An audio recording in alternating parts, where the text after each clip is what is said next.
Hi, this is Rachel Grunwald, Director of Programming at JW3, and I'm speaking to you from the beautiful Howard Hall, which unfortunately at the moment is empty. As you know, we had to close our doors on Monday evening, but we are very much open.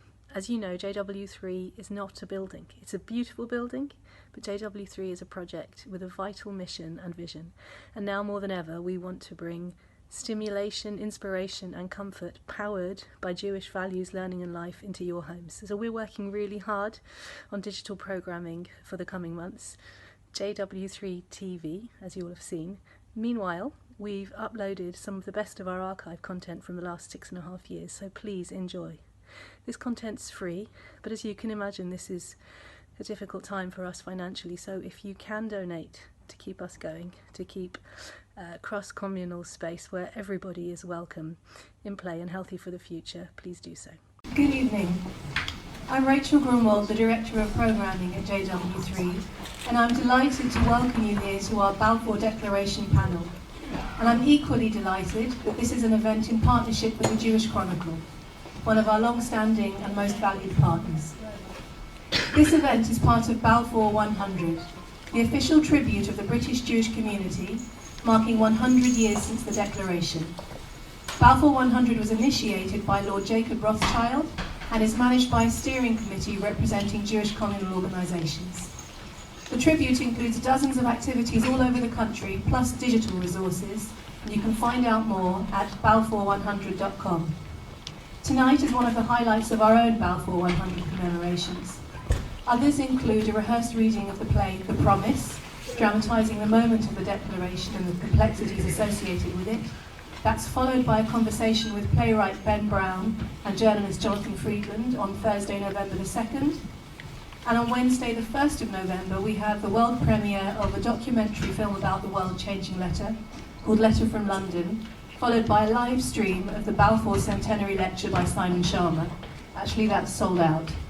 But I mention it because if it's the kind of thing you would have liked to have come to, you should have booked sooner. Tonight's panel is chaired by Stephen Pollard, the editor of the Jewish Chronicle, and an award-winning journalist and best-selling author who has written for major newspapers worldwide, including The Times, The Daily Mail, and The Wall Street Journal. Our distinguished panel comprises leading journalist Tim Marshall, whose posts include foreign and diplomatic editor at Sky News, Professor Sir Lawrence Freedman, Emeritus Professor of War Studies at King's College London, and Professor Colin Schindler of the Near and Middle East Department at SOAS. And we're particularly grateful to him for stepping in at the last minute to take the place of Baroness Neville Jones, who sends her apologies.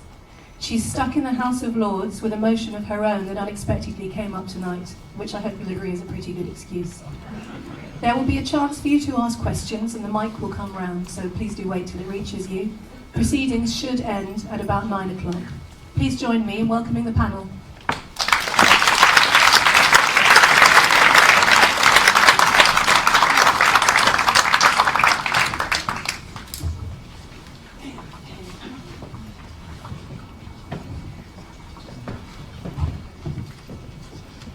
Good evening, everyone. Thank you so much for being here in such large numbers, as it were, and thank you to the panel. I'm extremely grateful to Colin for stepping in at such short notice. As we've just heard, Colin is the Emeritus Professor at SOAS and was the first Professor of Israel Studies in the United Kingdom. He's a long-standing contributor to the JC, as indeed are all that panel. And among his many books are Israel and the European Left, Between Solidarity and Delegitimization, and The Triumph of Military Zionism, Nationalism and the Origins of the Israeli Right. Sir Lawrence is Professor Emeritus of War Studies at King's College London and a multiple award-winning author. His two most recent are the brilliant, as I can testify having read it myself, the brilliant Strategy, a History, and his latest book, The Future of War, a History. And he was, as you'll probably know, a member of the Chilcot Inquiry into the Iraq War. And on my left, Tim Marshall, who'll probably be familiar to everyone as the former foreign and diplomatic editor of Sky News, and now a best-selling author. His Prisoners of Geography has been on the New York Times list for how many weeks, is it? 60 weeks on the New York Times bestseller week. And his latest, Worth Dying For, The Power and Politics of Flags, is also a bestseller. And he's also the founder of the What and the Why.com, I should say. Now, as for the format tonight, I really want to keep it as informal as possible. My job is to ask questions and try and spark a conversation. We'll try not to be, I don't really want it to be as a history. I don't think the panel wants it to be a history of Balfour. I think it's important that we put the Balfour Declaration in its historic context first, but really quite like to talk more about the implications on the region and the world of the Balfour Declaration and what it led to. So we'll try and focus on that, and then there'll be time, as you've heard, for questions. I thought maybe we could begin with something extremely current, which was the remark today by Emily Thornberry, who, the Shadow Foreign Secretary, who you may know, said in an interview that Balfour should not be celebrated, it should simply be marked. Just wondered what you think of that. Tim? I thought it was a disgraceful remark. I thought it spoke volumes. I thought it told us what we probably already knew. It fits into the narrative of the past 2 years. And I contrast it with the Foreign Secretary's remarks in the Daily Telegraph today. This is what could have been said. This is Boris Johnson now. I see no contradiction in being a friend of Israel and a believer in that country's destiny, while also being deeply moved by the suffering of those affected and dislodged by its birth. The vital caveat in the Balfour Declaration intended to safeguard other communities has not been fully realised. And that's what I call even-handed and statesmanlike from, I know the person that wrote it for him.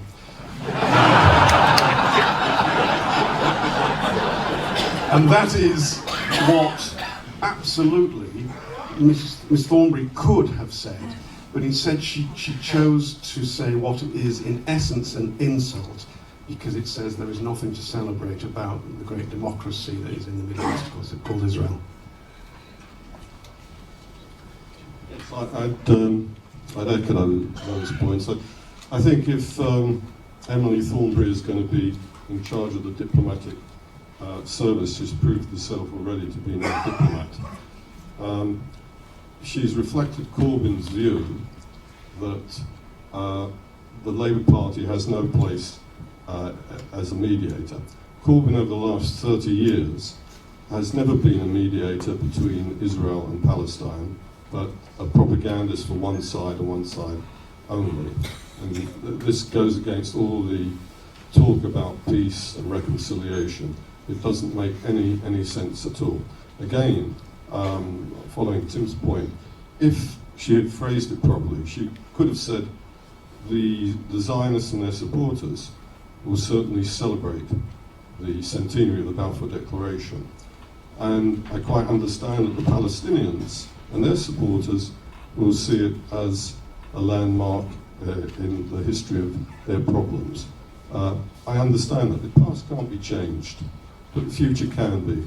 And therefore, our role in the Labour Party is to act as mediators between the two parties, and we're very happy to do that. That never happened. And I think it's a lack of socialist morality on her part. Okay, let's take a step back to the bigger picture. I just want to begin really with a maybe too general a question, but how significant was the Balfour Declaration after all? It took 31 years for Israel to come about after the Balfour Declaration. I wonder if we were looking at the Balfour Declaration in its historic significance, could you argue that the Holocaust was actually a much more significant aspect in the creation of Israel, or are we right to make such a big deal about Balfour? Lawrence? These things come in stages, so Balfour was important in terms of legitimising the idea of a Jewish state. That's why it was important. It's the first time a major power had done this, and it was, at the time, a major power with enormous influence in the region, albeit making different promises to other people at the same time. But it legitimised the idea of a Jewish state. By 1939, you can argue the British in some way had moved away from Balfour. They weren't following the logic because they decided that a Jewish state was probably going to cause them more problems with the Arabs than it was worth. So undoubtedly, this was carried on being true after the war. It wasn't the British who carried the logic of Balfour through. The logic of Balfour was carried through by the Americans. If the Truman administration had taken a different position, I mean, leaving aside the importance of the emotional impact of the Holocaust, nonetheless, if the Truman administration had taken a different position, which it could have done, and which had its own Arabist argument for it, then there wouldn't have been the same support for the state of Israel at the UN. So I think the Balfour sort of gave the whole thing momentum, but it didn't create it by itself, the state of Israel. I wanted to briefly pick up on something Lawrence said, and I'll be quiet because I'm out of my depth when it comes to history with these guys. The key point there, I thought, was the legitimization of an idea. Let me go slightly off-piste. When Macedonia left Yugoslavia, well, there is no such country called Macedonia. There's the former Yugoslav Republic of Macedonia. So that's its official name, because Greece would not allow the country to be called Macedonia because part of it is called Macedonia. And they knew that if they legitimized a state being called Macedonia, that would be the beginning of the idea that one day that state might join up a little bit with this state. And that's why what look often like small things are actually really, really important things. And for me, that is the underlying meaning of the Balfour Declaration. It is the foundation stone of an idea. I think I'd agree with that. I think that Weizmann, through the Balfour Declaration, along with Jabotinsky and Sokolov, they built on Herzl's desire to get some sort of international charter. Herzl was ridiculed and marginalised and not taken seriously when he walked the corridors of power through many European chancellors. The Russian Minister of Finance made a joke about he would like to drown millions of Jews in the Black Sea, but he couldn't, and therefore. So this was what Herzl experienced. And Weizmann in particular built upon this, and as you say, the very idea that the Jews were a nation in exile came about through the Balfour Declaration, the recognition that the Jews had a right to a homeland, even though it didn't say that in the actual Balfour Declaration. On the question of the Shoah, now it's interesting to note that before the onset of World War II, 1937, there was the Peel Commission, which recommended 2 states. It never came about, and this was before the Shoah. And if it had come about, then certainly probably millions of Jews might have been saved. Of course, that's all speculation. It never came about. The other point about the Shoah is that the vote in the UN on the 29th of November 1947 would never have come about had it not been for Joseph Stalin. Stalin could be actually regarded as one of the founding fathers of the State of Israel. The reason for this volte-face in the spring of 1947 was that Moscow wanted to get rid of the British from the Middle East, stop the Americans from coming in. They wanted a reasonably warm, deep sea port in Haifa, and therefore you suddenly had Gromyko making these pseudo-socialist Zionist speeches at the UN. The irony was that although Stalin and the Russians actually gave the extra votes, because the Zionists had to get 2/3 majority in the vote, but the Soviets therefore provided these extra votes. The irony is that whereas they were supporting the Zionists externally, internally they were arresting Soviet Jews who wanted to go and fight for Israel. It is one of the ironies of the whole thing. And the British couldn't fight it. We know that Bevan was not happy about having to support it. I just want to go back to the context. it's important to remember at the time of Balfour, certainly just after, first it was important because it was seen as a way potentially of attracting Russia in 1917 when you want to keep them into the war, and of attracting America in 1917 when you want to get them into the war. So it had that sort of role. But also, this idea of self-determination was a very powerful idea at the time. You have it when America does join the war in 1918, setting peace terms, Wilson's 14 points. There's a big feature of this idea of self-determination, which he never really worked out what it meant, where it should stop, what was the self to be determined, and a lot of the problems that you saw after the First World War, with new states being created out of the wreckage of the Ottoman and Austro-Hungarian German empires, were the result of a notion of self-determination, of which the Balfour Declaration was one part. And actually took much longer to realise than many of the other parts at the same time, and had exactly the same difficulties, is that one nation's self-determination tended to impact on somebody else's. One of the things I've had most fun doing as editor of the JC is editing our magazine, which is out. There's some copies down here, which we're distributing with Friday's issue of the paper. Being able to look at all different aspects of Balfour, and the biggest thing that strikes me, having spent quite a few months now editing various articles and commissioning things, is there's a sort of split between two explanations for Balfour.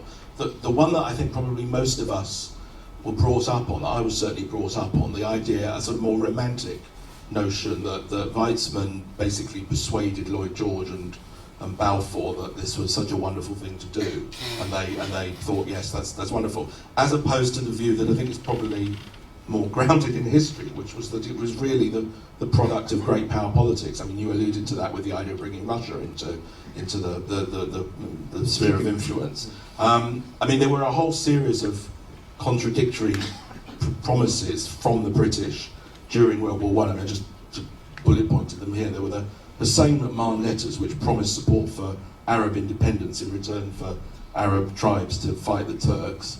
There was the Sykes-Picot Agreement, which carved the region up into British and French spheres of influence, which completely ignored the Hussein-McMahon letters. And then, of course, there was the Balfour Declaration itself. So all were directly contradictory, and all were made supposedly in good faith by the Brits. And I just wonder where what you think the balance is, as it were, between that romantic explanation of Balfour and the more realpolitik explanation. I look at realpolitik and put it first. Let me put it that way. There's another explanation which a friend of mine, Michael Cohen, who's emeritus professor at Bar Ilan, put forward. He comes up with the idea that in February 1915, this is 6 months after the outbreak of war, there's the crossing of the Sinai by Turkish troops led by Germans. The British up to that point believed that Sinai was a buffer, and therefore, the area of Egypt particularly was safe. This trek by the Turkish troops suggested that Palestine now became a strategic point of importance, a strategic location for the British, and therefore they had to secure Palestine.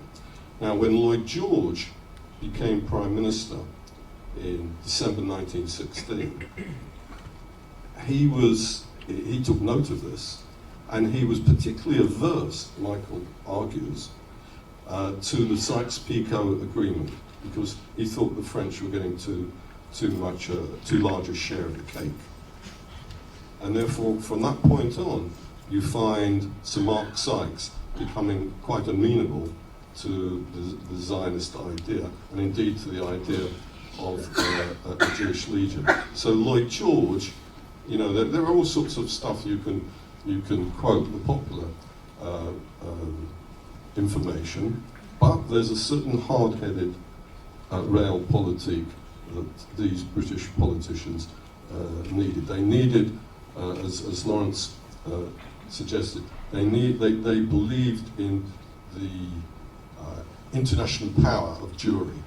Therefore, they thought the Jews could keep Kerensky in power in Russia, and they could bring the United States into the war, and Britain was doing quite badly in the theatre of war at that time. Weizmann was very clever in that he played to this. He had nothing behind him, but he played to this. He played on these almost anti-Semitic imagery of the British upper class at that point. And there's a we speak about Lloyd George. I'm going to speak to the Lloyd George Society next week. So one of the things I'm going to say to them is that that there was something called the Marconi Affair in 1912, whereby Herbert Samuel, who was the first Jew in cabinet, gave the contract to the Marconi company. They set up all these stations so that everyone would have radio. But there's clearly an example of inside trading there. People made a lot of money out of it, and Lloyd George was fingered as well as others. And Lloyd George writes in a letter talking about this disgusting Jew. You know, it's listed in the letter because he had been blamed for this. Whether they were responsible or not, they got away with it. But it's very clear that there was this upper class snobbery, this disparaging attitude towards Jews. And Weizmann understood it perfectly and played along with it in order to secure this window of opportunity, which eventually secured the Balfour Declaration. I'll just add one of the three things you mentioned under the Balfour Declaration was public. The others we now know about, but were not known so much at the time. And I think, you don't need a single motive. People are very good at convincing themselves that what, in fact, extremely self-interested is also romantic and altruistic and totally in keeping with our values. I don't think they would have found that difficult. But like Colin, I tend to, I don't think in the middle of a war you do things wholly for romantic reasons, especially one which is as tough as this one in 1917. Well, let's move on to, I haven't done another history, let's talk about the implications of Balfour and so on, and maybe deal with the big question. I mean, one of the things that you hear all the time that underlies almost all debates about the region is that Israel is basically now the cause of all the problems in the Middle East. It's a sort of trope that's trotted out the whole time. Is there any credibility to the argument that Balfour effectively triggered a 100-year conflict between the Jews and the Arabs? No, I mean, the conflict existed already. Zionism, the movement of Jews into Israel, into Palestine, didn't start after Balfour. It already was well underway. There were already tensions. I think they would have carried on developing. Equally, it was a destabilising factor. I think it became more of a destabilising factor after the state was founded, and more of a destabilising factor after the Arabs were humiliated when they tried to crush Israel when it was first declared in the Wars of Independence, which many people thought Israel was almost bound to lose. And I think all of these, that was a major source of instability because the Arabs, feudal kingdoms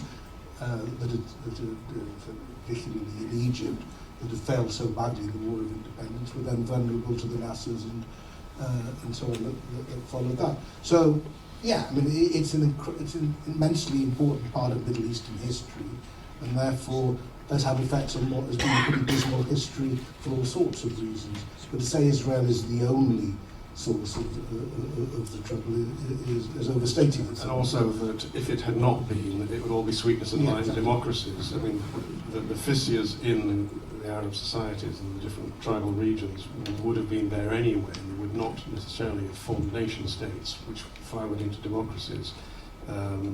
the strong man would have still have come, Islam would still have come, different ways of trying to govern would all have been there with or without Israel. And we've finally, more people are beginning to understand that because of the current sad crises that's there, that you cannot blame Israel for what is happening in Syria.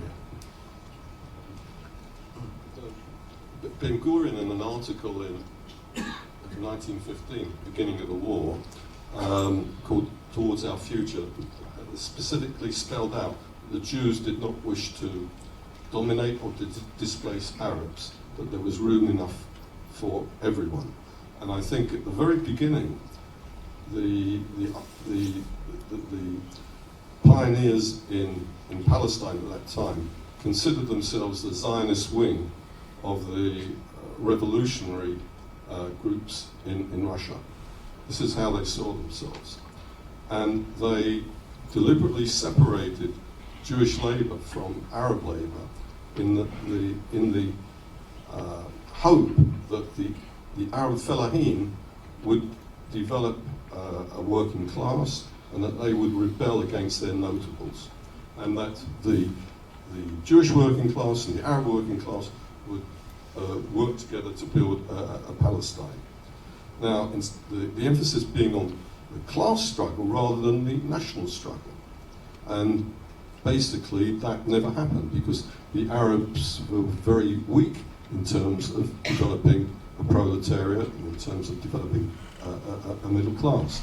So whereas the Jews espoused socialism, a social democratic approach, the Arabs went for pure nationalism and in some cases Islamism. And that's the difference. That's the difference. And as the clash became greater and greater, you found a polarization between these two groups. So that's how I see things at the very beginning. But there's a second half to the Balfour Declaration, isn't there, that we very rarely pay attention to, which was it being clearly understood that nothing shall be done which may prejudice the civil and religious rights of existing non-Jewish communities in Palestine.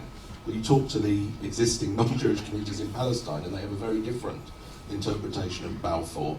I was talking to somebody, a Palestinian, a couple of weeks ago who was telling me that all the problems of the region originate from the 1930s when the British government allowed the Jewish agency to buy land in Israel but refused to allow the Palestinians to do the same thing. And we can't shy away, can we, from the second half of the Balfour Declaration and the fact that hasn't come to pass. No, we shouldn't. There's two complaints against that statement. One, that it didn't refer to political rights, and secondly, that it's a bit of a catch-all. The Jews at the time were a very small minority, but certainly a minority in Palestine. So the suggestion is the non-Jews are the minority, which of course they were. Also, of course, it included Christians as well as Muslims. So it didn't get off to a good start in terms of being reassuring on that point. But I think it was the events that came later that aggravated the differences. And there are all sorts of awkward features that are mentioned by Arab commentators about the extent to which Arab landowners sold their land to Jews. It was a much more fluid. There was a danger with these things. We look back at it and we understand now where we've ended up, and we look back and we see the signs of it all developing there. And also with the anti-Semitism as well, which is sort of pretty routine in Britain. You can read stuff from before the First World War, and you look staggered at the crudity of the anti-Semitism. Yet it's often combined with extraordinary respect for individual Jews, and so it's complex. It's much more fluid. Looking back, if you try to replicate what it seemed like at the time, so relations between Jews and Arabs were always quite complex in the Middle East, but in many countries were perfectly harmonious. So it's a developing relationship rather than one that's transformed forever because we didn't get it quite right in the language of 1917. Tim, you've spent enormous amount of time in the Middle East reporting and talking to all kinds of different people. But just a curious question, really. Has anyone ever brought up Balfour as being one of the causes of the problems? Very occasionally you'll hear it, but it's much more you bring up 1948. The British are not, in certain circles, people are not that warm to them sometimes. I remember watching Germany versus England at a football match in a bar in Palestine, and everybody was cheering for Germany because of 1948. But no, I don't think it. I think in the intellectual circles, yes, but at the street level, absolutely not. And of course, Sykes-Picot has become much more in the news over the last couple of years than Balfour because of what's been going on in Syria and Iraq. I think going back to your earlier point, whatever people think about the role of Israel in destabilising the region, causing trouble, I can't remember a time when conversations on the Middle East spend less time on Israel. ISIS references Sykes-Picot. They may have referenced Balfour, but I'm not aware of it. They referenced Sykes-Picot. The what's his name? Al-Aqsa, the head of ISIS. Baghdadi. Baghdadi, yes. He gave a speech a year or two ago in which he denounced Sykes-Picot when ISIS was at the height of its... But they actually got a bulldozer and they drove it through the sandburn between Iraq and Syria, and to create a gap in it, and they released the video and they said, we have just demolished Sykes-Picot, and in a sense they have. I think another point I'd like to add is that there's been difficulty in parts of the Arab world in dealing with minorities. The Kurdish problem, for example, the Assyrians were massacred in Iraq in 1932. The Jews were often discriminated against. The Copts in Egypt. So I think there's a difficulty there. And then suddenly you have this group of people, not everyone was from Europe, but the leaders of Zionism were from Europe, and therefore cast in the imagery of white colonialists. And this proved to be a point of humiliation, I think, for many Arabs. I mean, the cliche that it's the clash of that the two nationalisms arose at the same point in history, I think is very true. But there is no appreciation of why Zionism arose. Zionism is seen as wrong, particularly in Britain today, as Emily Thornberry provided testament to. Zionism is not wrong, it's different. It doesn't fit into the theoretical framework that is usually acceptable today. But my last point on that, on nothing shall be done which may prejudice, absolutely right. It was right to be there, and it's right to strive for it. It is a little hypocritical when people quote, certain people quote that, if they're in Hamas or indeed Fatah, when they're not taking care of the civil and religious rights of their own non-Jewish communities. I wonder if maybe we could play a little counterfactual game now. You mentioned 1948. On at least three occasions, Israel's fought major wars that few people have thought that Israel would win. I just wonder if we could speculate if Israel had lost either of the three main, 48 and 67 and the Yom Kippur War,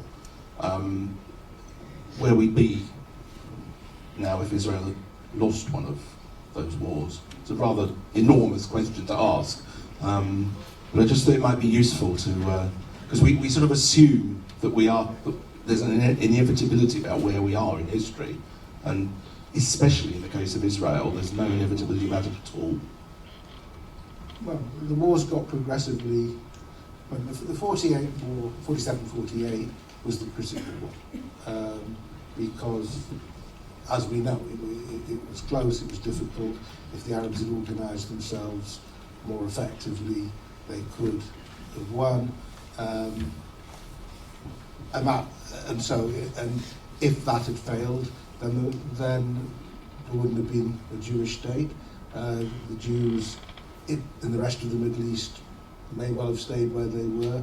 We would have had all the problems of reintegration back into Europe, and what happened in Poland and so on. So, that's in a sense, as counterfactuals go, that's the more straightforward one. I think that after that they become much harder, because by the time you've got a well-established Jewish state, then actually what happens to Jews if Israel is being defeated becomes a much more difficult question. You just about remember the rhetoric before 1967 of Jews being pushed into the Mediterranean and so on and so forth. So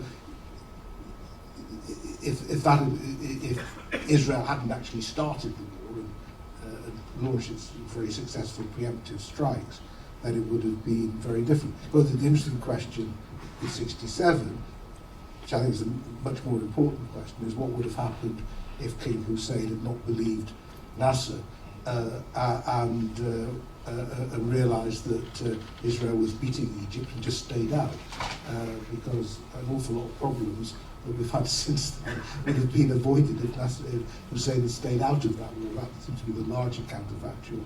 1973, Israel got very close to getting into trouble. Again, it was in trouble. Again, it was the Egyptians holding back because they realised they were getting outside their comfort zone in terms of air defences. But if they'd and left the Syrians really to cope on their own, but if they'd carried on pushing, the counterfactual then is would Israel have resorted to its nuclear weapon. So we'll leave you that one to ponder. There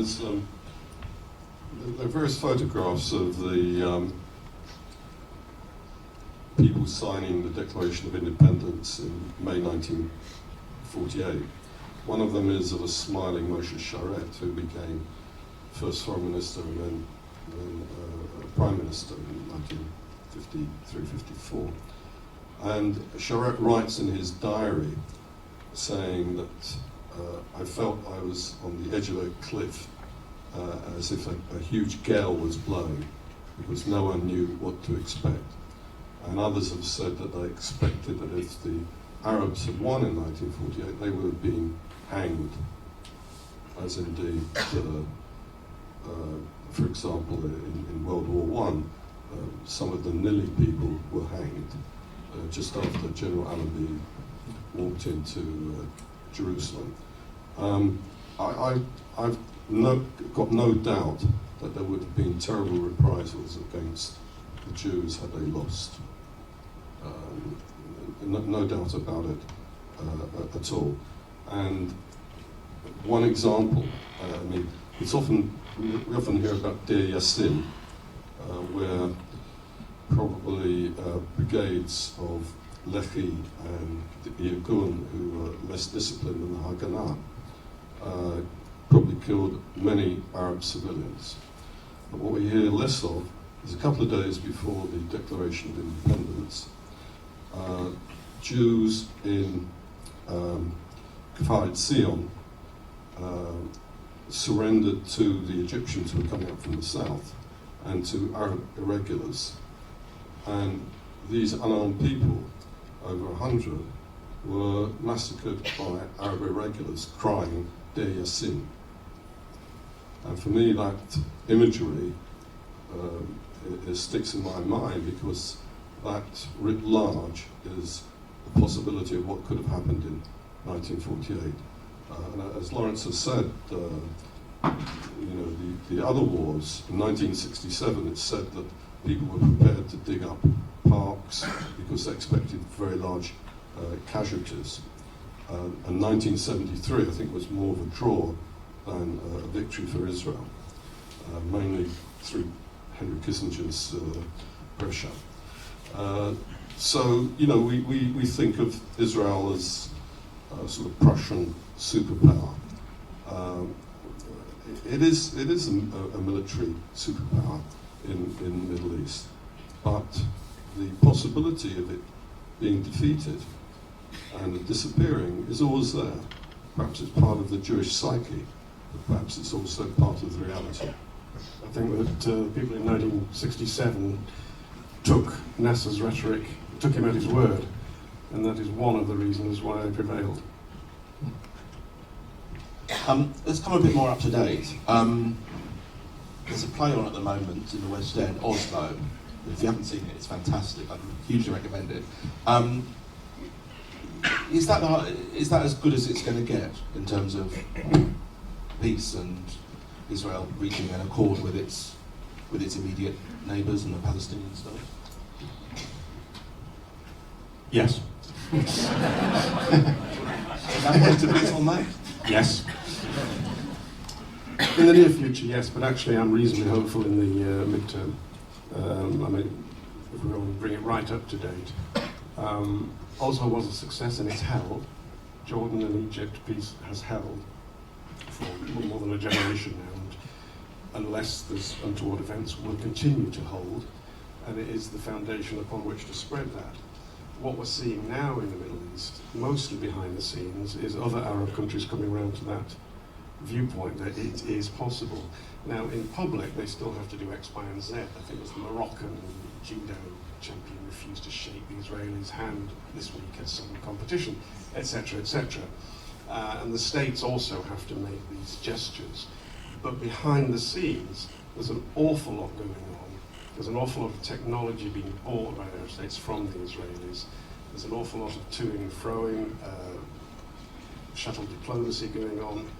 As I understand it, the new Saudi, they're putting up $500 billion to build a new city called Neom, and it's going to stretch. The economic zone will stretch into Egypt and Jordan. As I understand it, they will also, when the conditions are right, accept Israeli enterprise into this economic zone. I think that's the medium to long term. In the short term, Oslo's about it. I mean, it's that, or you could argue that the Camp David declarations at the end of the 2000 would probably describes what a peace would look like. I mean, we've known all the way through what it looks like. It's just totally impossible to get the politics right or to get sufficient trust between both sides. And at the moment, there's no interest, but there are things going on. I mean, part of what Tim mentions, the economic side is very important. A lot of the Gulf states are interested in working with Israel and do so behind the scenes. The Saudis have discovered all sorts of common interests with Israel, not least on Iran, which carries its own dangers, I should say.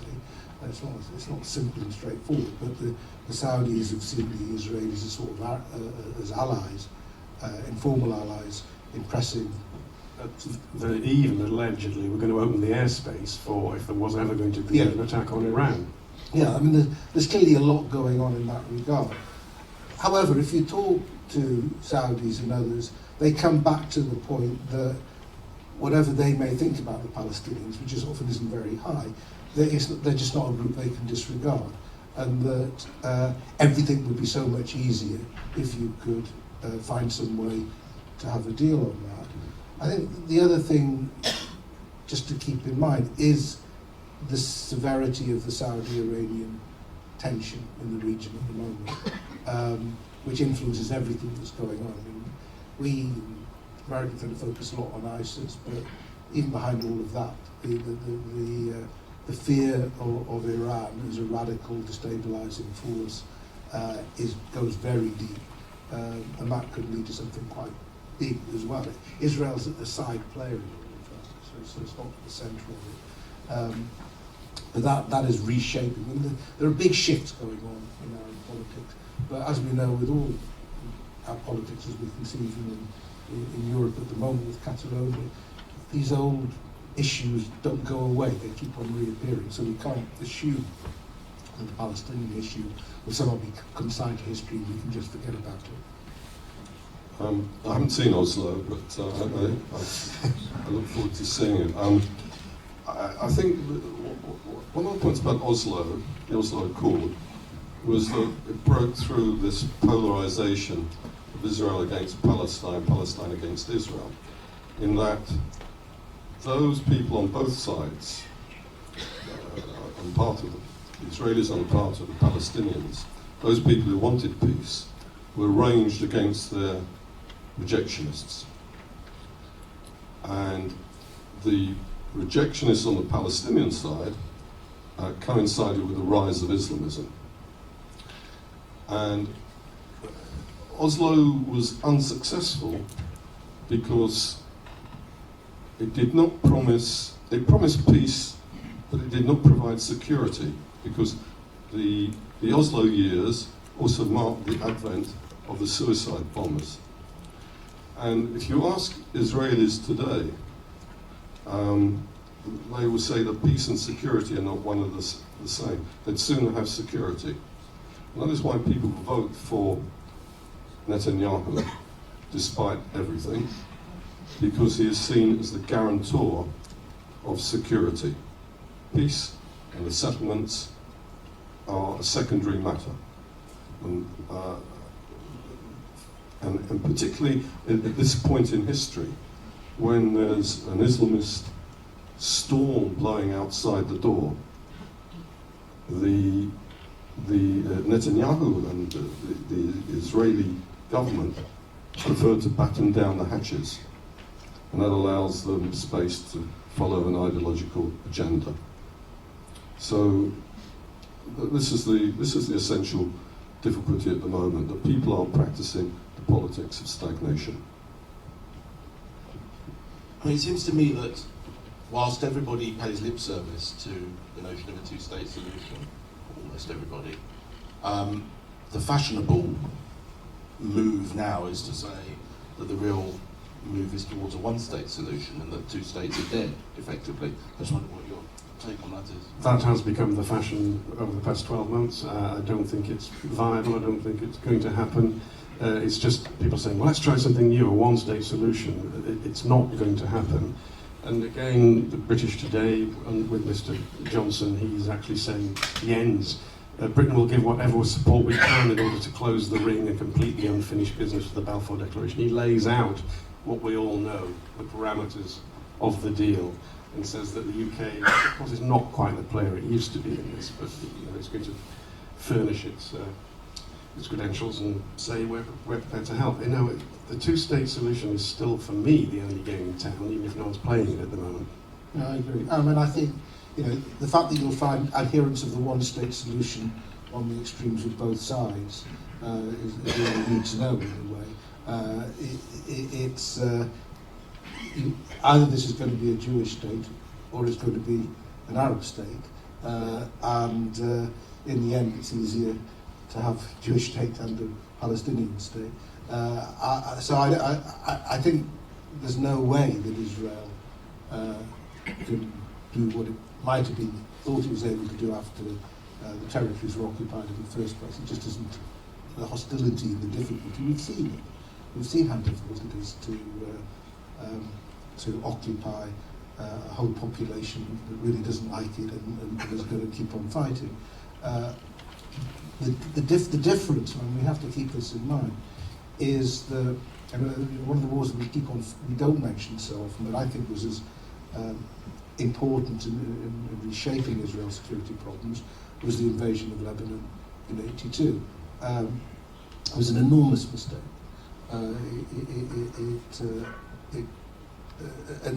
It got worse because it might have worked quite well, but Israel pushed it too hard and created new enemies. Hezbollah being the obvious one. Hezbollah remains a formidable threat to Israel, which didn't exist really in the same way before '82.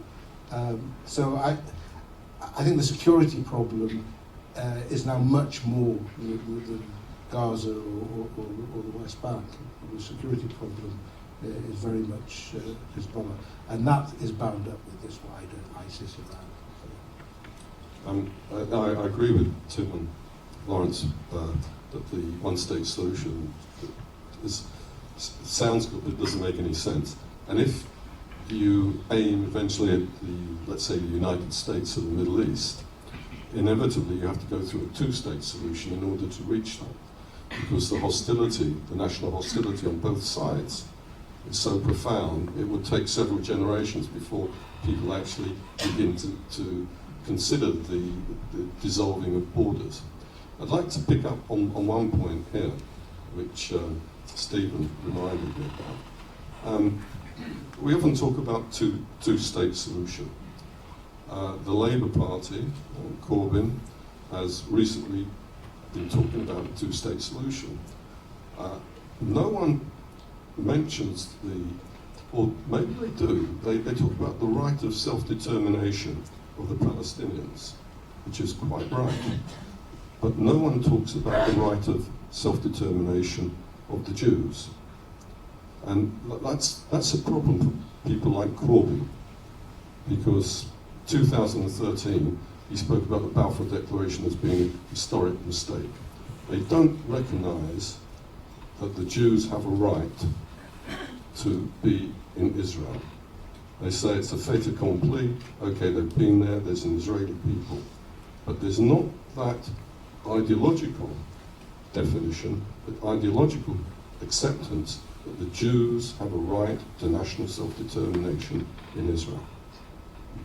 Also, following on from that, the Young Labour passed a motion for a one-state, against a two-state solution. So the next generation coming up is bought into even more than that. Which prompts the thought, maybe we should bring this full circle and talk about, if you told me I was going to introduce, 6 months ago, if you'd said to me I'd begin and sort of end a conversation about Balfour by talking about Emily Thornberry twice, and I thought you were mad. But maybe we should bring it full circle to Emily Thornberry. And just, what has changed why has the left, it's not just the left, a lot of central, neutral opinion, as it were, has changed its view of Israel?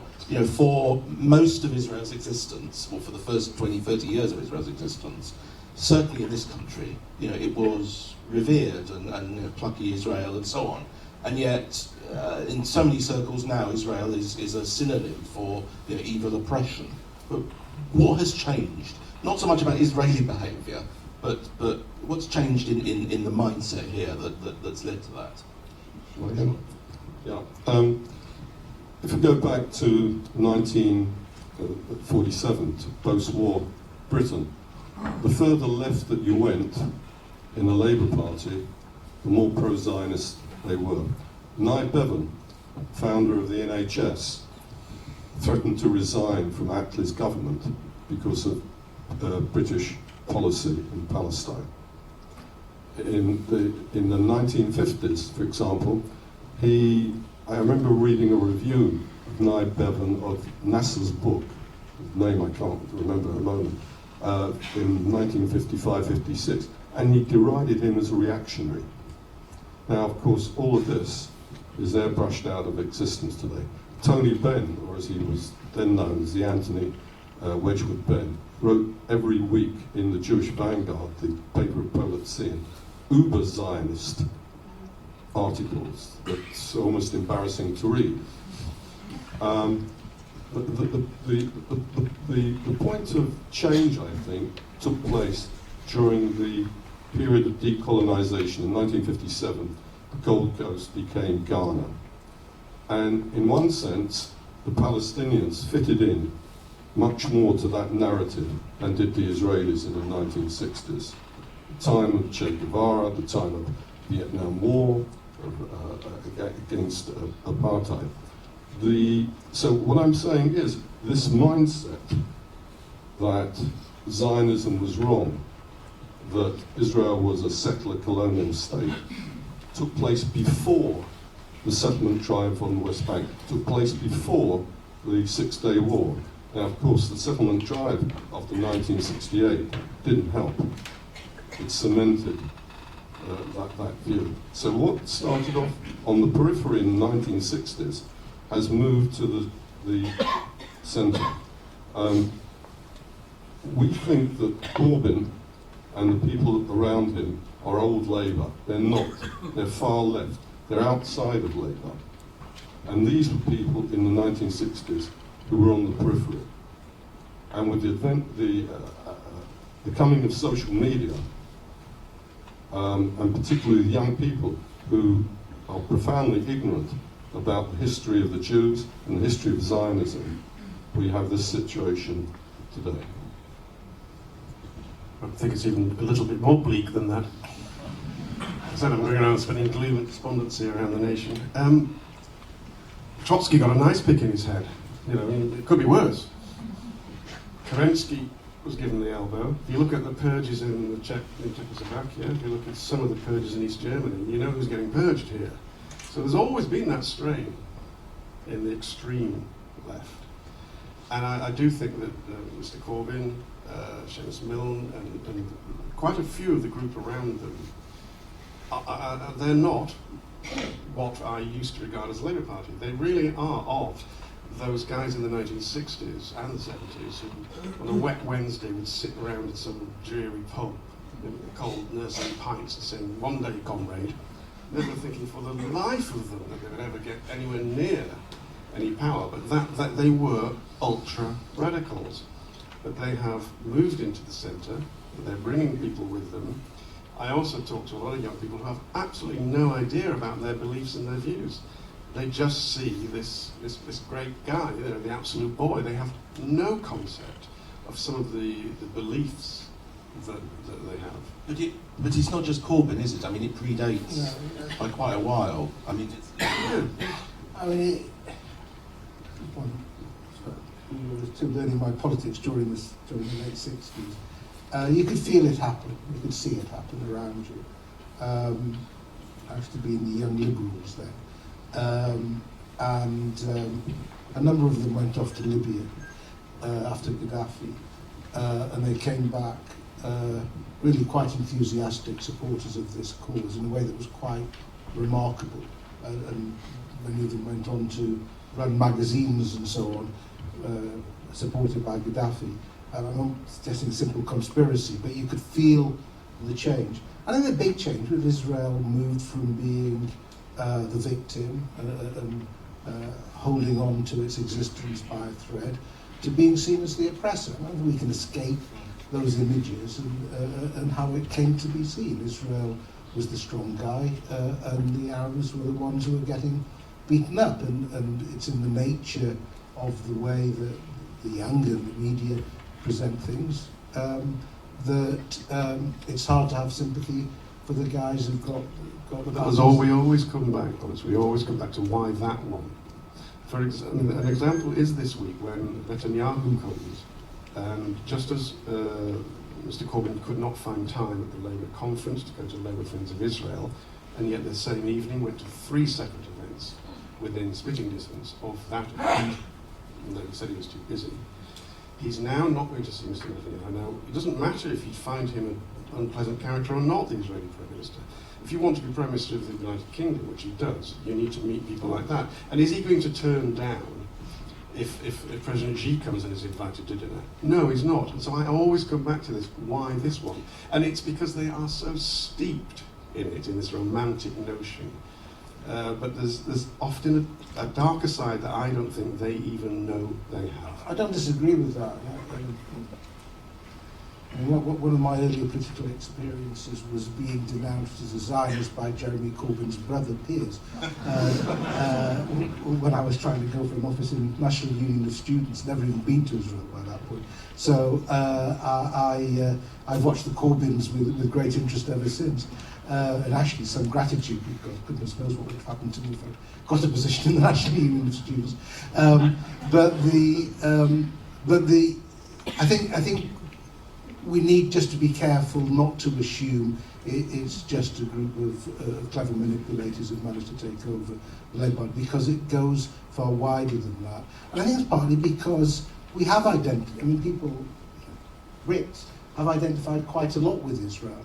They are, the Israelis talk like us, they sound like us, they could be us, and therefore as it's slightly different from talking about a country where they're talking a completely different language and they don't aspire to the same ideals and so on. It's because Israel is so close that there is a sort of sense, betrayal may be the wrong word, but that we have a responsibility that that we don't have for other countries. So I think it's unwise just to say that it's because of this collection of characters that there is a problem on this issue. I think also we have this continuing thing about anti-Zionism and anti-Semitism, that by you sort of keep on giving the pass on anti-Semitism, anti-Zionism, because you say it's perfectly okay to criticise Israel. That doesn't make you anti-Semite. Yeah, we agree that, but you almost sort of say it's almost obligatory then to criticise Israel, because then you're a good Jew rather than a bad Jew. I mean, so I think that sort of we've got caught by that debate. That we continually giving the pass on Zionism, and there isn't a readiness to defend it because it sounds like defending the worst excesses of the Netanyahu government rather than defending the idea of a Jewish homeland. I've been trying to catch up on the news, but I believe the JC spoke about the expulsion of Moshe Machova. He was one of the leaders of Matzpen, which was a far left Israeli group. He's been expelled from the Labour Party, etc., and they're protesting about it. I did some research on this at the Hashemeh Hatzair archives in Israel. And Matzpen broke away from the Communist Party in Israel, and there was a phrase that they used. It was Dor ha-Trotskyisti Bamidbar. They considered themselves the Trotskyist generation in the desert because no one was listening to them. And now Moshe Machova is screaming blue murder because they won't let him into the Labour Party. The people around Corbyn, this privileged elite that come from privileged backgrounds, people like Seamus Milne and Andrew Murray, were either members of the Communist Party of Great Britain or very close to it, and they belonged to the pro-Kremlin faction of the Communist Party, not the Euro-communists, not the people that wanted reform, but the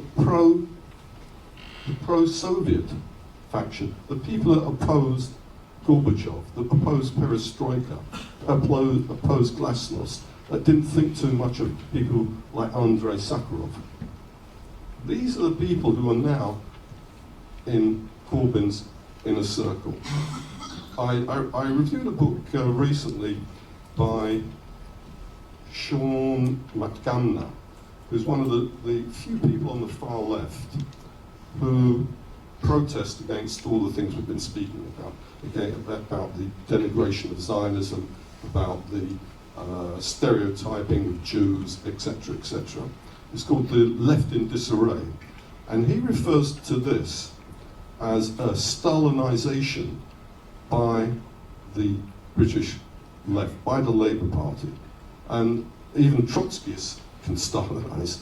And I think there's something to that. I think there really is. On that fascinating concept of Trotskyites Stalinizing, maybe we should open it up to questions now. We've got a bit of time left. I think we've got some microphones as well, so if you stick up your hand, and I'll try and call as many people as I can, but if you can wait for the mic first of all. And if you could say who you are as well, please, that'd be really helpful. So. Harris, Morgan's analyst. Just a brief question. Well, first of all, Lawrence, you're quite right to make the point that in the 1940s it was the American Jews who got Israel over the top.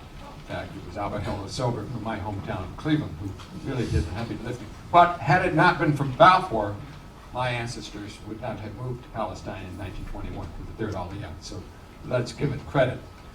I'm talking about Tim's comment about the removal of the boundary between Iraq and Syria by ISIS. But ISIS isn't the name of the game anymore. The boundaries aren't there. The boundaries aren't there because of another reason. It's called Hash-Ashab. It's called the Iranian Shia proxies, who are cleverly, under the radar, moving in to the vacuum created by the defeat of Daesh. And I don't see enough attention being paid. You mentioned Hezbollah and the mistake and how, but it's gotten way beyond. What Iran has plans for Syria dwarfs anything that that Hezbollah has done in Lebanon. And I give you an example of what might have happened to Israel in the early days had they lost a war. Look at Kurdistan now. It's not getting much play because of fatigue in the audience and the media, perhaps. Look, Hezbollah have lost at least 3,000 fighters in Syria. Iran has lost at least 3,000 of its troops, including the Revolutionary Guard. The Afghan Shia, which are the cannon fodder, they're throwing the Afghan Shia into this fight, and they are putting a lot of blood and treasure into it, and yes, Iran means to control Syria eventually. It's a little off from Balfour, but that is what is circulating around. You may have seen an uptick recently in Israeli airstrikes, and that's on the Hezbollah columns that are coming through, because some of the rockets that they're now bringing through, because there is a corridor from Tehran to Baghdad to Damascus to Beirut, and it's a Shia corridor, and that in essence is partly what the whole war is about. One side must keep that corridor open from the Med to Tehran, and another side must cut that corridor, and that fight is ongoing, and it's not really explained in the news much. Just explain. There's a gentleman here. David Lawrence. No, carry on, and I'll come to the other gentleman. David Lawrence, former member of Kibbutz Mahanaim in the Upper Galilee. In 1949, the Jordanians annexed what's now the West Bank. After that, and before 67, was there any indication of a rebellion by, or rather resistance to that, by the indigenous Arab population in the West Bank? It was an issue. It became a bigger issue after 67, because if you look at Resolution 242, we know this one of the great moments in attempted diplomacy. The issue was Gaza in Egypt, Golan in Syria, and the West Bank and Jordan. And a lot of the politics was about Jordan eventually giving up responsibility for the West Bank. So you had there was a completely different set of political possibilities at one point if Israel had been able, as it tried to do a number of times, to negotiate with Amman. I mean, Jordan was just never strong enough to see it through against the objections of other Arab states.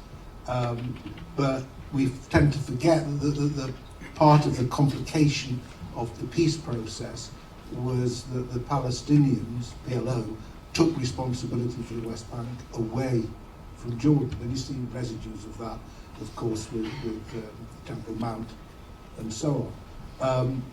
And of course, one of the bloodiest battles that was ever fought was between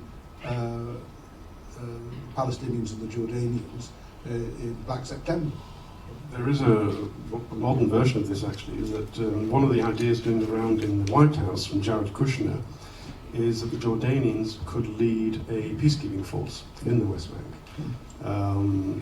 which is going almost full circle. It's not a bad idea if everybody agrees on the word. I think there are a lot of people who talk about the Palestinians in 1917 or Palestinians before that. I don't believe there was a Palestinian people as such at that point in time, but there has been a growing national awareness due to the fact that they're in reaction to both Israelis and Palestinians. And therefore, I do believe there was a Palestinian people, let's say in 1967 and afterwards, and they began to feel more Palestinian than Jordanian. So 1976, I think there were the first elections, municipal elections, I believe, on the West Bank, and the Jordanian side faction lost, and the PLO, the Palestinian national side, did win. In addition, you said that Jordan occupied the West Bank, which is clear, but Egypt also occupied Gaza, and Nasser suppressed both the Muslim Brotherhood and suppressed the Communist Party in 1954 because he didn't want any opposition. So I think my sense is that at that time there was little Palestinian national opposition in the West Bank, apart from maybe Islamists and perhaps the few communists that they were. But there was certainly a lot of opposition after 1967. Yes, the row behind, about 2 that's it. Hi, it's Moish Robbins. About a month ago, I was sitting in a meeting in our factory in the south of Israel with our favourite subcontractor from the West Bank. And I posed, we got round to the conversation of politics, and I asked him a question I've been asking many times before: why Arafat did not accept the 98% that was offered to him by Ehud Barak in exchange for a peace agreement.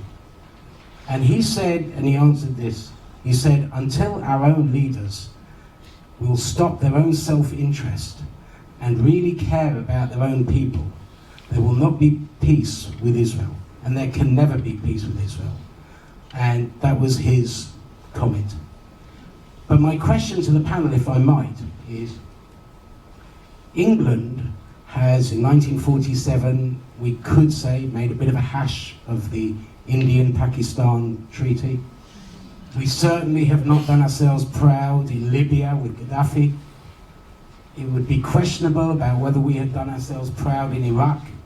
Do you think it's time that England stopped trying to meddle in Middle Eastern affairs where they really do not understand the kind of culture that leads these people to not embrace our type of democracy?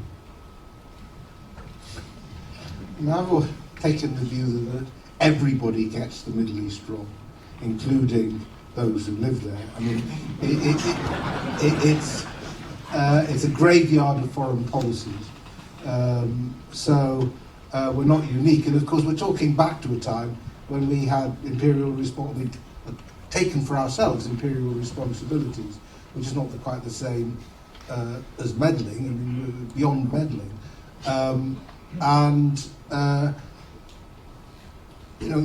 The period we're talking about is with Balfour, is when the assumptions behind colonialism, of which we've been a prime exponent, were beginning to be challenged. Woodrow Wilson was challenging them. Through the whole League of Nations period, there was an uneasy relationship between self-government and preparing for it. The whole idea of a mandate was to differentiate it from old-fashioned colonialism. It looked to those involved like old-fashioned colonialism. So, we're talking about a move away from a certain set of assumptions about how the world could be organised, when, Sykes could draw a line and say this is how it's going to be, and that's how it was going to be. We're way, way, way far from that. As far as, we don't have a great record, and you're correct to point to 1947 as a particularly bad year, because we screwed up the partition of the Indian subcontinent, and we screwed up the partition of Palestine. So it's not great.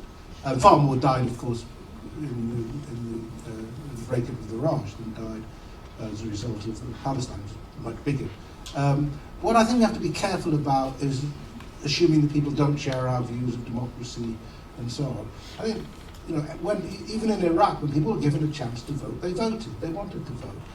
There's plenty of evidence of a readiness to accept some of our views about how political processes should be organised and their value. Always difficult, but readiness to accept. But you don't have the institutional structures.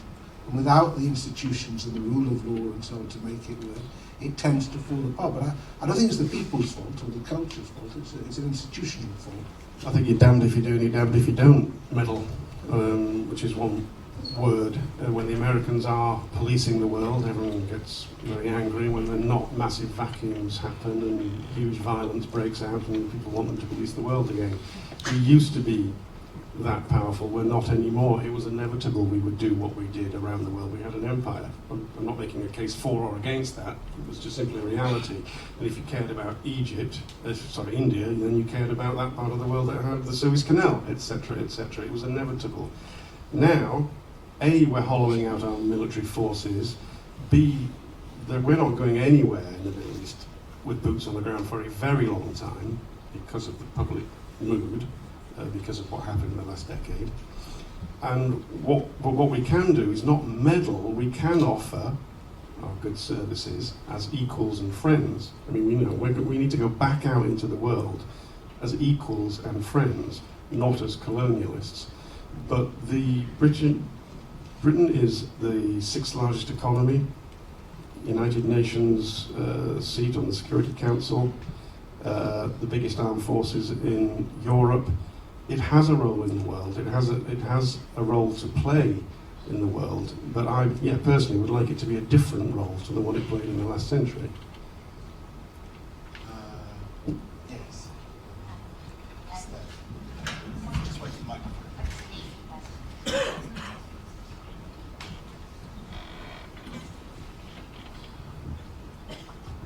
Just for Elaine Bernstein, just for Tim Marshall, when you said the Oslo Accord, this is as good as it's going to get, but not in the medium term and not in the long term. Someone just so hopeful, can you quantify what you mean in terms of years by the medium term and the long term? Damn.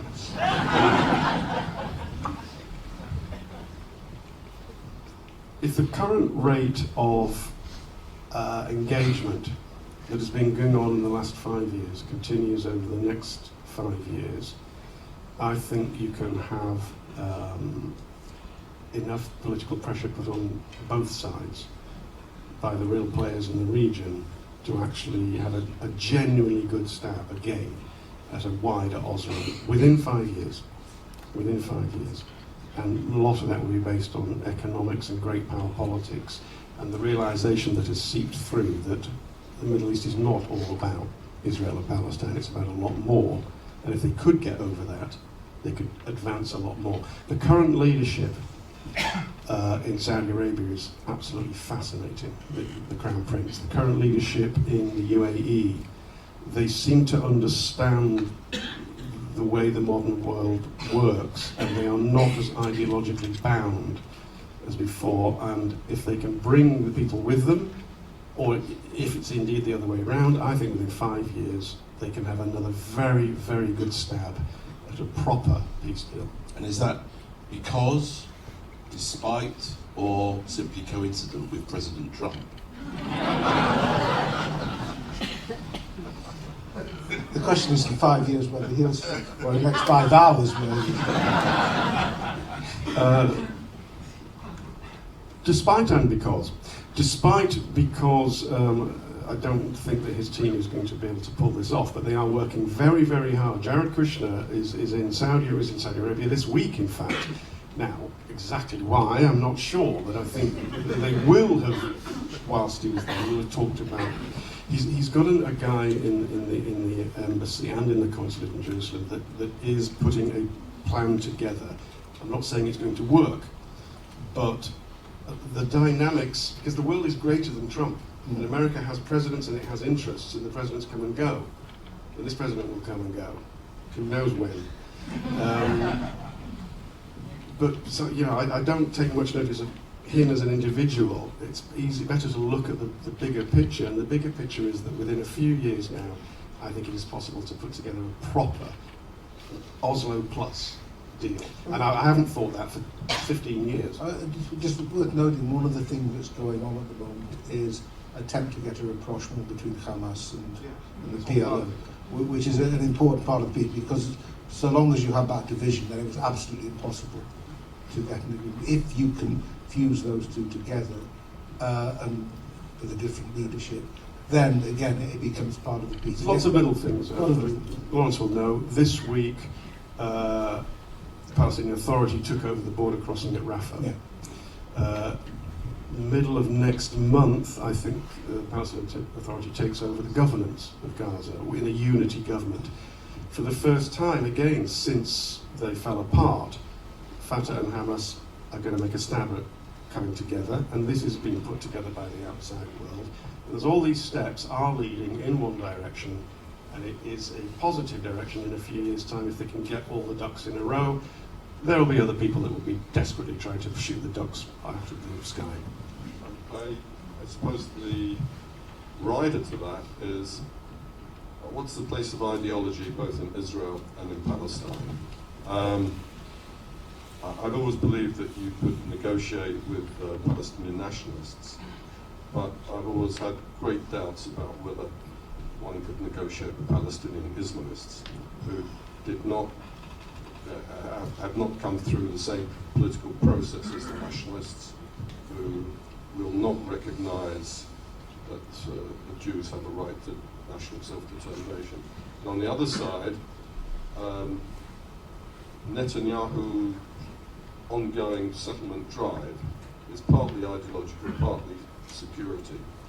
Again, will he risk alienating the far right in his government, people like Bennett, to some extent Lieberman, and others? These are basic questions. It sounds a bit like pouring cold water on aspirations, sure, but one has to distinguish between wishful thinking and the reality of ideology, both the Israeli and Palestinian camps. You never go far wrong by being pessimistic. Yes.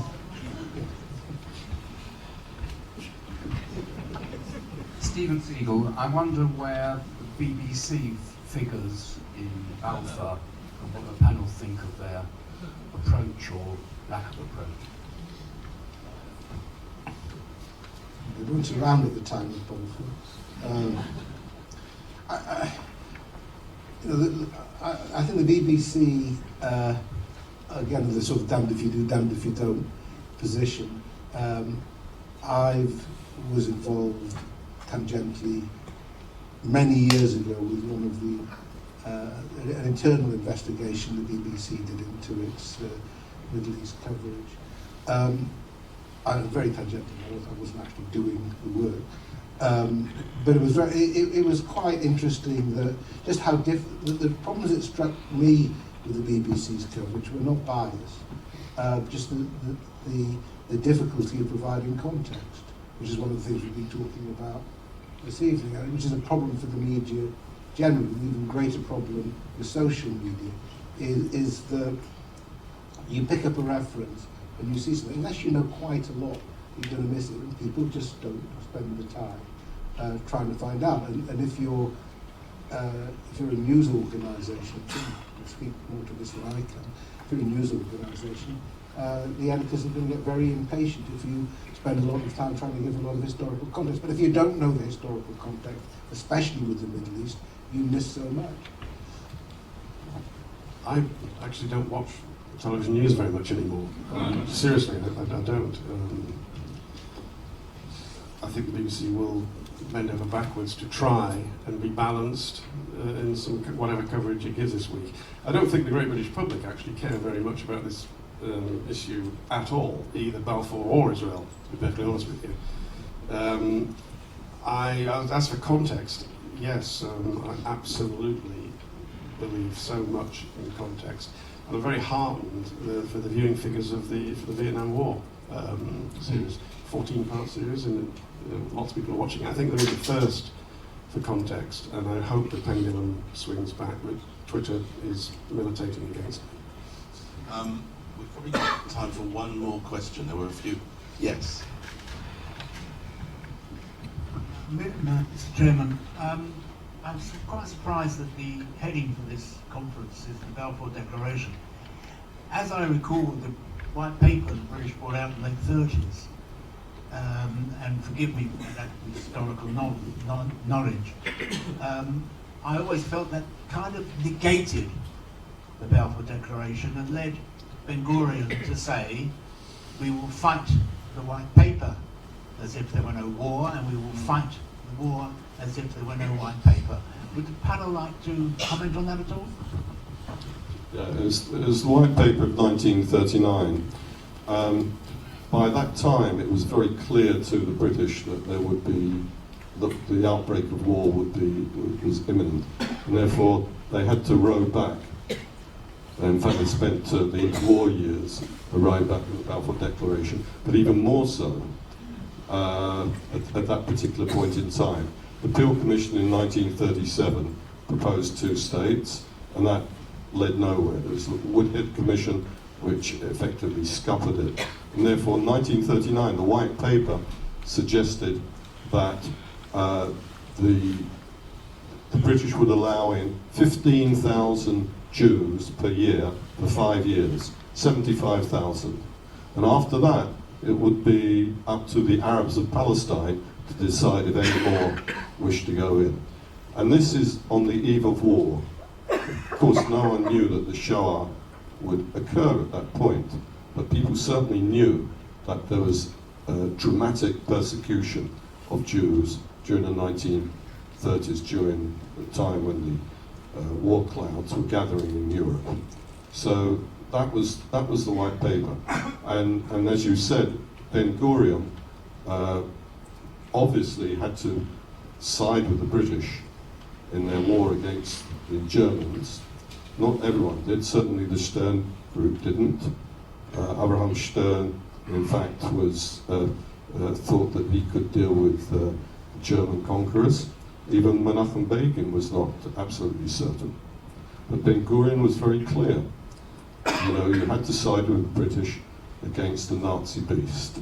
On the other hand, you had to fight the White Paper because it would allow in 75,000 Jews from the millions in Europe, the millions that actually perished over the course of 5 years. I'm not in the least surprised it's called the Balfour Evening. In 2037, I look forward to Stephen inviting me back again to discuss the Peel Commission, and whenever Lord Caradon, it'll be 100 years since Lord Caradon drafted Resolution 242, we can perhaps not come back for that one. But it's 100 years since Balfour. It's, you know, we are talking about it because it's the centenary, and it is a very useful exercise because also you also see where you stand, and also where other people stand, because there's going to be an awful lot of demonstrations on Saturday. Well, the great joy of being a chairman of an event like this with a panel as distinguished as this is that you don't have to do very much. You just have to say a few trigger words and let them all speak. I hope you found it as fascinating as I have. So, you know, huge thanks to our incredibly brilliant panel. But I'd also like to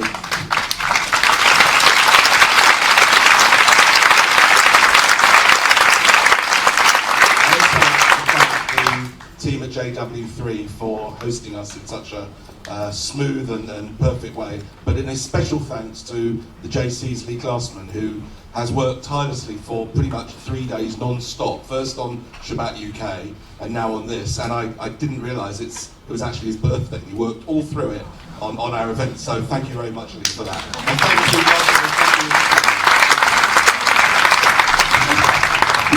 It just remains for me to say a very few words on behalf of the audience. We've been extremely fortunate to have such learned journalists and academics, and to have your articulate thoughts too. So a final thank you to Tim Marshall, Lawrence Friedman, Colin Schindler, our chair Stephen Pollard, and to the Jewish Chronicle.